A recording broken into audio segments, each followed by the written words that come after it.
Porches, All Day Gentle Hold album review. Let's chat about it. Hey guys, what's going on? John here from What's Spinning here, and I to chat about this latest from Porches. This is the indie pop, synth pop, chamber pop outfit headed by Aaron Maine. They've been at it for years now. And in the early days of Porches and their releases, I saw a lot of potential in what they were doing. I loved the very dreary, exhausted chamber pop of Slow Dance into the Cosmos. I thought this album had a lot going for it, especially as far as its influences. They pulled from a lot of interesting genres on this album. And honestly, for a while I was super into what Porches were doing. I thought their follow-up Pool was one of the best indie pop albums of the year. And all around just made me fall for their sound. Now sadly, I have fallen off with Porches for quite some time.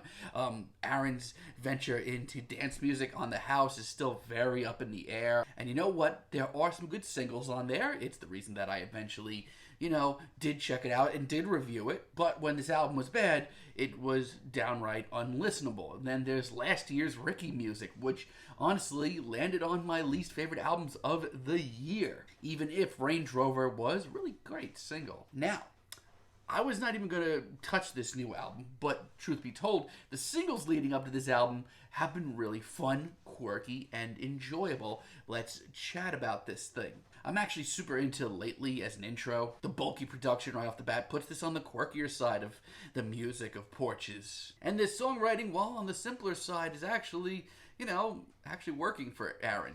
This album seems like a hard reset. This reminds me a lot of what I liked about Aaron's music in the early days. It's odd, it's left field, it's fun to listen to. Honestly, I haven't had this much genuine, fun listening to Porches in some time. On the other hand, I miss that as sort of a dreary ballad. We've gotten plenty of those in the past from Porches. And once again, Aaron really does strip down his songwriting style on this album, but I think it's for the better. I mean, when you compare it to whatever the hell he was doing for most of Ricky music last year, I'll take this any day. It's simple, but it really is just so effective emotionally. And I love how dreary and tragic this comes off. I mean, Aaron is not a stranger to this style at all, but the production and a slightly new songwriting style just gives this track new life. Then we have Okay, which is one of the brighter and sunnier tunes here. Hearing this track just puts me in such a great mood. Like, once again, this reminds me and takes me back to the basics of Porches and what I liked about their music back in the day.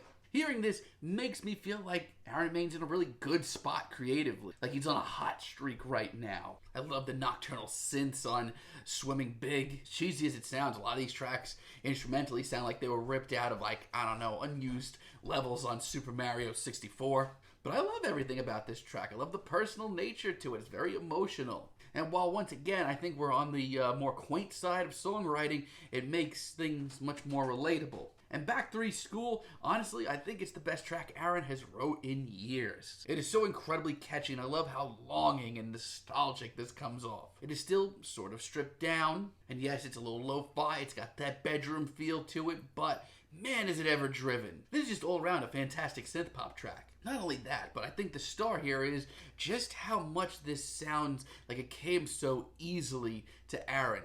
Now, there is sort of a dark underbelly to this album. There are a few tracks on here that are real red flags that just sound very stiff, very unlifelike. It's sort of a grim reminder of just how far they've gotten off track. It makes me worry a little bit for the band's future, too.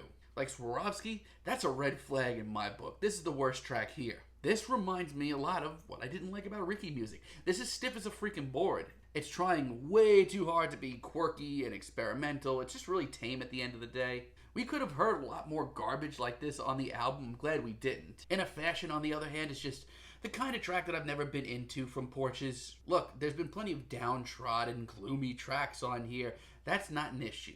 My issue is, it just sounds like it's just too much here. This instrumental is so tame compared to the rest of the album. Porches have done so much more with so much less on a lot of other tracks on this album. And Grab the Phone worries me for other reasons. This is one of the more fleshed out tracks here. It's got a very organic instrumental compared to the rest of this album. There's some power pop nods, which on paper sounds great, but man, it's too much. Now, while I would say that this is not a perfect album, I think this is easily Porches' best work since Pool. Watergetsinside is the sort of experiment here that works wonders. It's stiff, it's practically post-punk influenced, which is interesting. I really love Aaron's very tense performance here. It's also one of the heavier and more urgent tracks on the album. Hell, I would say the more heavier and urgent side of Porches in general. It's an interesting leap for Porches, and honestly one that I'd like to hear some more of. And Inasint, I mean, despite being 53 seconds, I think it's right on the money. I love the throwback synths, the warm atmosphere. It's not anything exciting or bold, but it does its job. And Comedown song Gunk is a really fantastic finale. One of the best tracks here. I love the big, bulky riff on this track. The sweet and longing lyrics as well are really nice. It's a really nice finale that just reminds me that Porches may not be slowing down and could maybe even put out something more fun than this in the future. I mean, for me, Porches has been releasing some stinkers for a while now, and it's been really hard for me to appreciate their music since their early days. But with this new album, I think Aaron Maine has pushed the hard reset, and I think it's really refreshing, and this has led to some of their quirkiest, funnest, and catchiest tracks in years. And yes, it's short, it's sweet, it's 25 minutes, and you know what? It's a little simple at times, but right now, this is all I really needed to get back on track with Porches, and it does that. I'm feeling a light 8 on this album, but let me know what you guys think down below. If you liked the video, be sure to give us a like, give us a subscribe, and let me know down below what you would like for me to chat about in the future. And until next time, have a great day, guys.